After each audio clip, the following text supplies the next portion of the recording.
Hey everybody, today I want to talk to you about an email that I received from a viewer.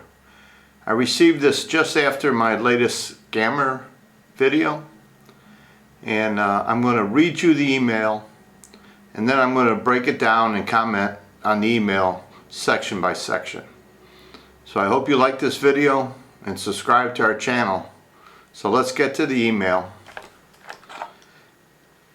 I've changed the names to protect the innocent, as they say. I met a Filipina on Filipina Cupid in early September. Started to chat with her on a daily basis. Flew to Manila to visit. Rented a 2-bedroom condo for us to stay in and a car for us to use while we were there.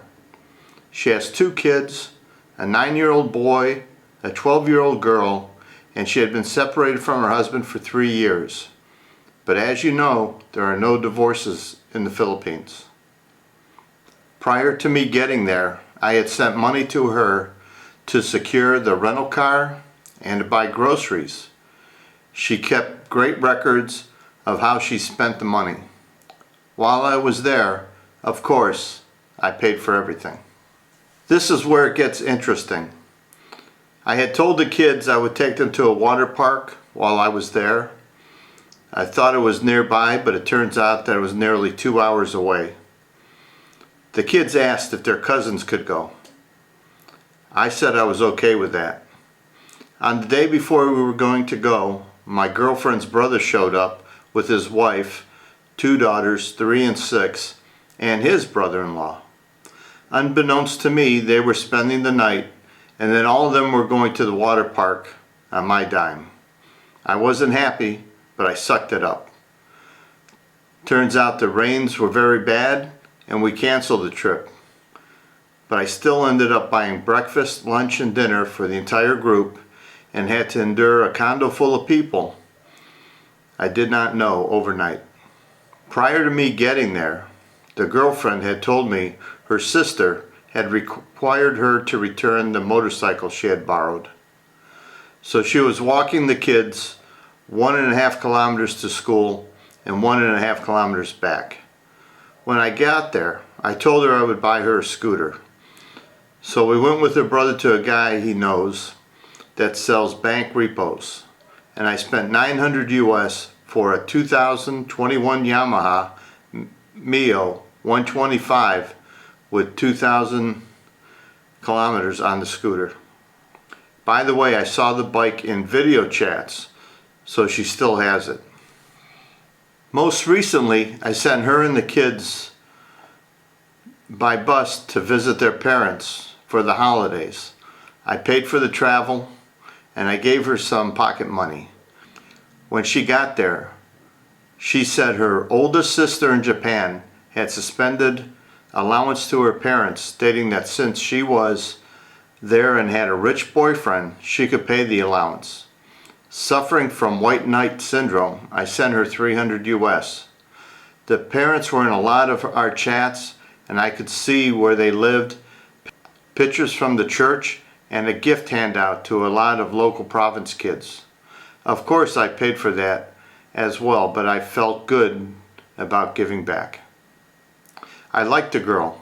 The sex was good, but I invested over 5,000 US in the relationship, including my travel expenses. I've only had her ask me for $85 once to pay her rent when she verified that she lost her job. She has a new job now, but the constant hard times are getting old. I'm at a loss at this point. I probably need to cut my losses and move on. But I really like her and I've become attached to the kids.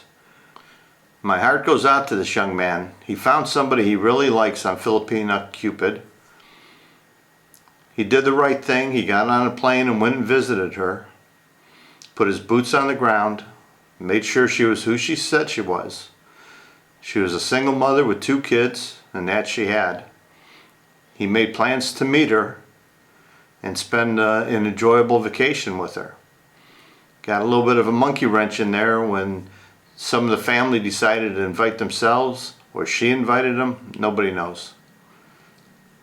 So my opinion in this matter is, you found a girl you really like, and there's nothing wrong with that. There's nothing wrong with giving her some money. If you're planning on making a future with her, what is the end game? Are you going to move to the Philippines? Are you going to try and get her to come into the United States? You have to make that decision. If the end game is for you to come to the Philippines, is it going to happen in a short amount of time? Is it something that will happen in the next 6 months, year? Or is this a 5-year plan? These are questions we don't know. So I'm just going to assume his plans are to come to the Philippines, because it's pretty hard to get a girl to move to the U.S. with 2 kids, to get the visas. It's a costly expense. I think the right direction to be taken here is to be moving to the Philippines. If you're close enough to retirement, then you should wait out till you get your Social Security or your pension kicked in and it's coming in on a regular basis. As for the extra expenses of taking her sibling, her spouse, and a brother-in-law, plus 2 other kids to a water park, that's pretty much to be expected. Here in the Philippines, if Janet is going to take her son to a movie and she invites a couple of the cousins, that's on our dime. So whoever made the invite usually pays for everything.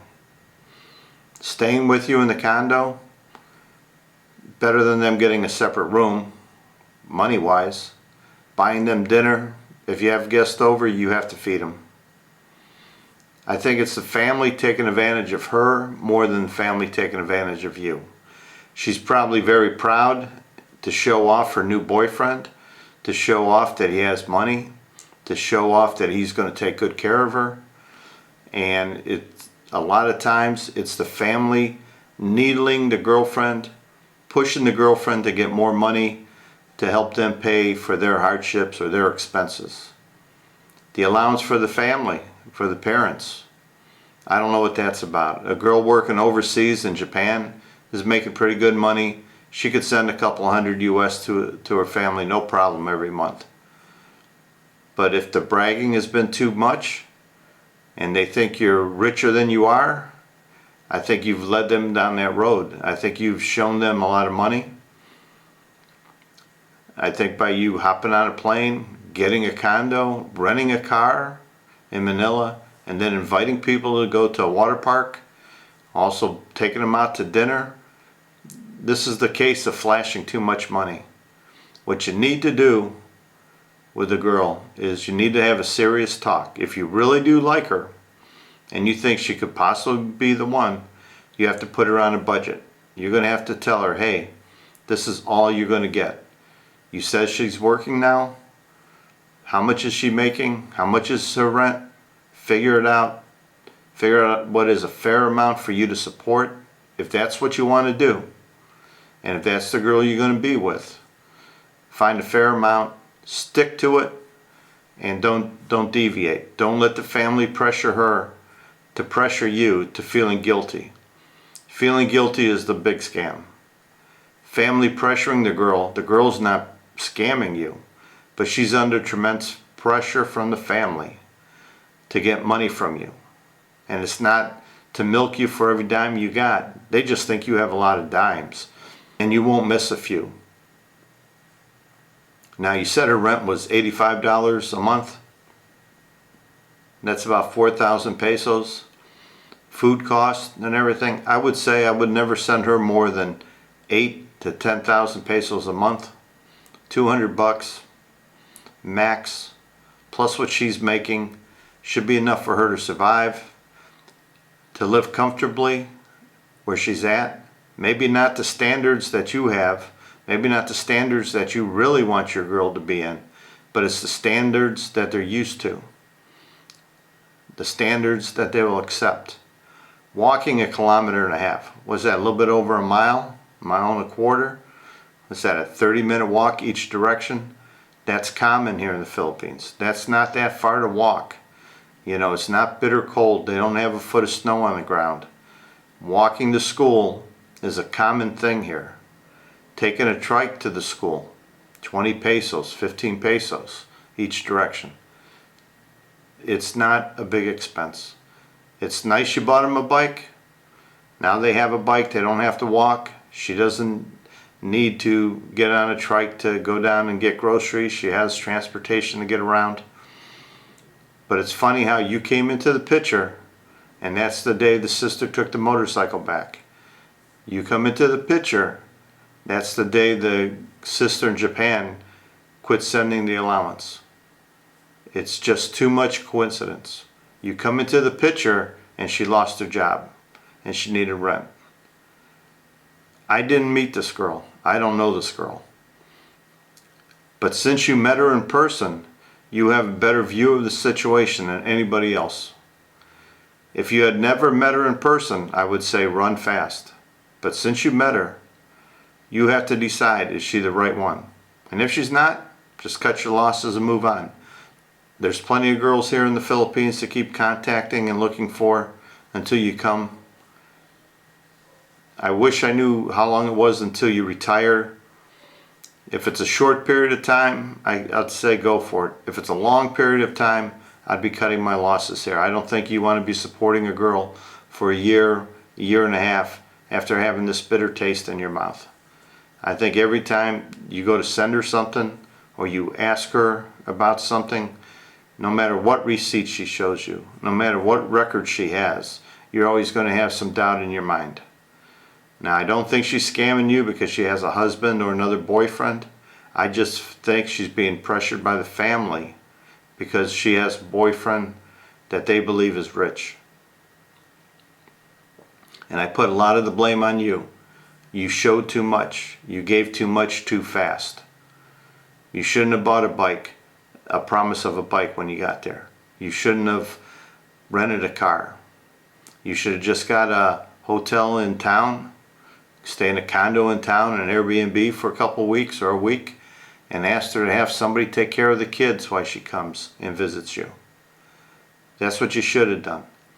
But no, you had the whole family come down. First it was just her and the kids, and then the rest of the family joined. I don't blame her. I don't blame you. The family, they see an opportunity. They're going to take it. Again, they think you're rich. They don't think they're scamming you out of a couple $100. They think you have so much money that you don't notice the couple $100. They think money's growing out of your ears. You know, you live in the States, and they think the job you have is tremendous. You know, a lot of people think every foreigner is rich, and especially coming from the U.S. because the U.S. is very hard to get into. The U.S. is one of the richest countries in the world, so everybody around the world thinks we're spoiled Americans, we have a lot of money, we waste money. So you were a willing participant in this. I don't call it a scam. I don't think it was a scam. I think it was an opportunity. I think it was a lot of family pressure. And you have to corral it. If you want this girl to be in your life, you have to put a stop to it. You have to put her on a strict budget. And I would not be sending her a lump sum once a month. I would spread that out, you know, every 10 days or something. So it's not a lot of money. Because when the family knows that money's coming in, and she's going to the bank to pick it up, or the pawn shop to pick it up, or the money exchange to pick up the money you send her, her whole family's going to be there with their hands out. And if you send her a large lump sum of money, 10,000 pesos or more, it's going to be hard for her to say no, because she has a lot of money. Now, if you just send her a couple hundred pesos, or you send her a couple thousand pesos at a time, there's not that much money to spread around. It'll be easier for her to say, no, I need it for me and my kids. Don't be in the habit of sending a lot of money to her at one time. The family knows that you have money, and they're going to harp on her. And the best thing to do when you come here is to get her and move away from the family. This is one of the times I'm going to suggest you don't live close to the family. Most of the time I say stay close to the family. The girl's more comfortable around the family, but they already got a taste. They're like sharks with blood in the water, and they got a taste of the fresh meat. So be careful. think very hard on what you want to do. Do what you feel is best. Do what you feel is best in your heart.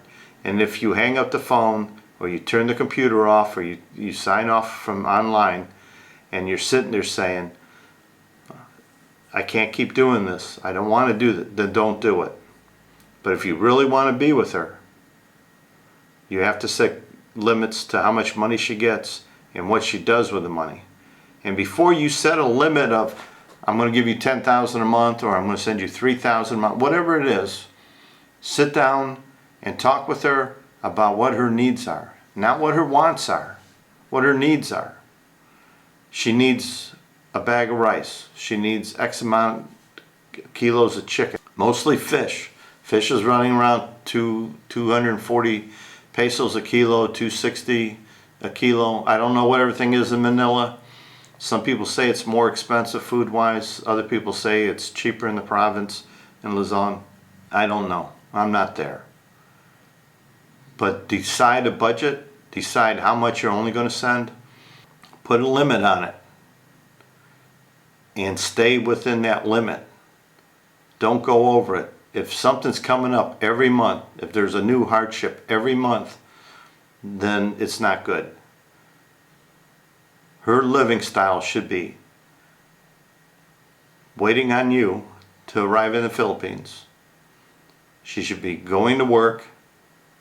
She should be taking care of her kids, getting them off to school in the morning, getting them home from school in the afternoon, taking care of wherever she lives. If she has, like you said, she's paying rent, so she has a boarding house or a small house or apartment, she should be taking care of the house. She has a motorcycle now, so her needs should be very little. Her wants should be zero. All that you're going to be paying for is when that electric bill shows up, have her show you the bill. They get a bill every month.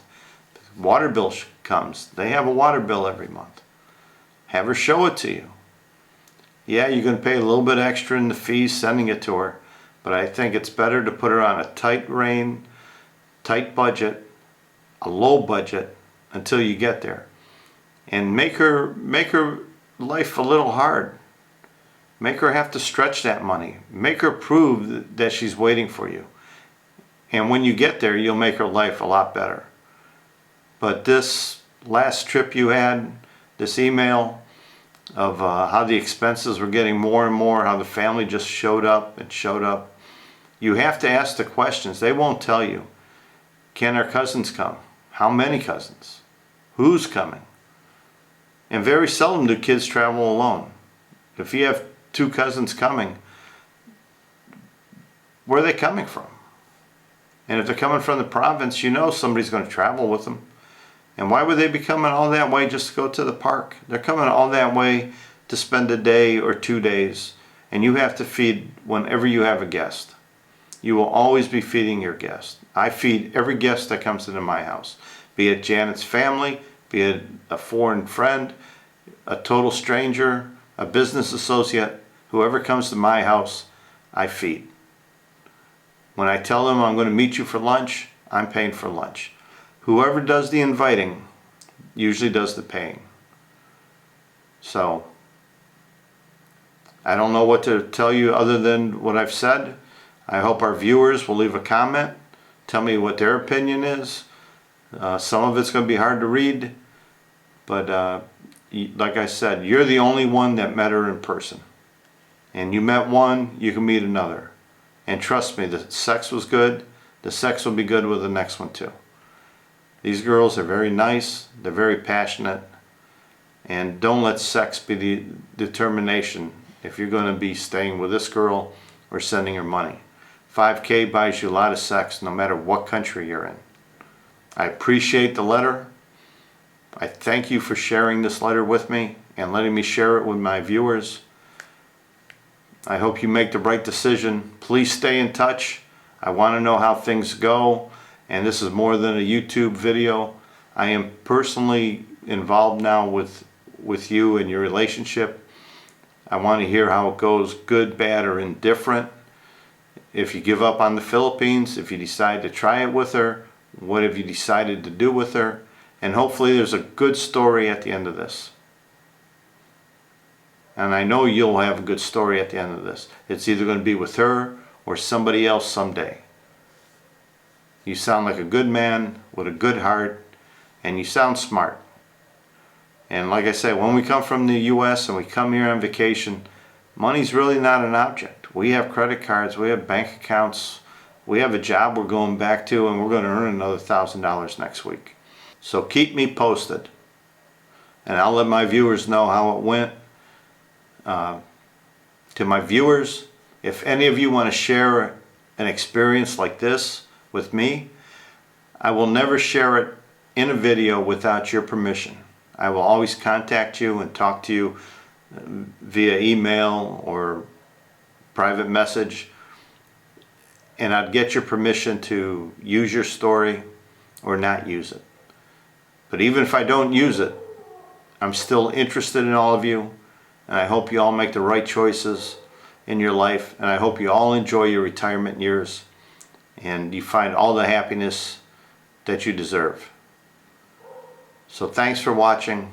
Until next time.